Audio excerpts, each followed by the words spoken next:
Hi, my name's Andrea Luden, and my family and I have the Salt and Pepper Shaker Museum in Gatlinburg, Tennessee. And today I wanted to share with you a wonderful surprise that we received in the mail from our great friends Kim and Vanessa at Omsom. So here's the box and let's see what's inside. Follow me. I am so excited to see what we received from our friends in Omsom, Kim and Vanessa. So I kind of have an idea of what's in this box, but I haven't seen it yet, so I'm super excited. Let's open it together and see what there is. It's always nice to get a little gift from someone, and especially fellow entrepreneurs that are trying to bring awareness and great products to everybody out there. It's super interesting and super fun. So let's see. So I'm opening this box, and thank you so much. There's a little note. It's nicely packaged, as you can tell. So let's go ahead and open this. Feel like it's my birthday or something like this.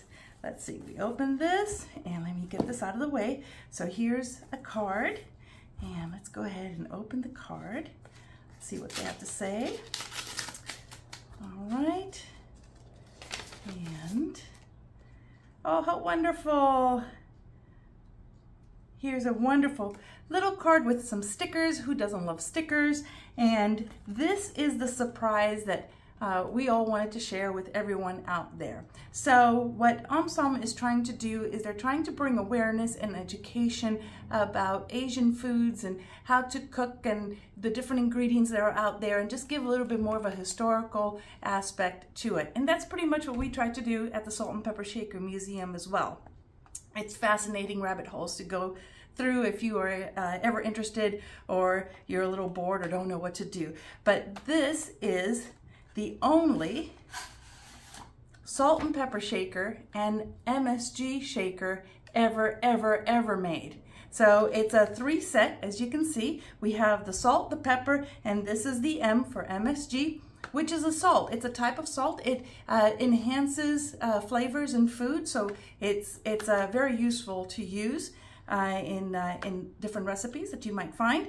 And if you need recipes or any ideas, just head on over to omsom.com, and they have everything that you need to make that perfect dish, or even just to try out for the first time. But what we wanted to share with everyone is that as far as the museum is concerned, and from being open for 20 years and collecting salt and pepper shakers for, gosh, over 35 years, there has never been a shaker made for MSG. So this is it. This is the first one ever, and we're really proud to receive it from our great friends Kim and Vanessa, and I will be displaying it in the museum so we can share it with everyone.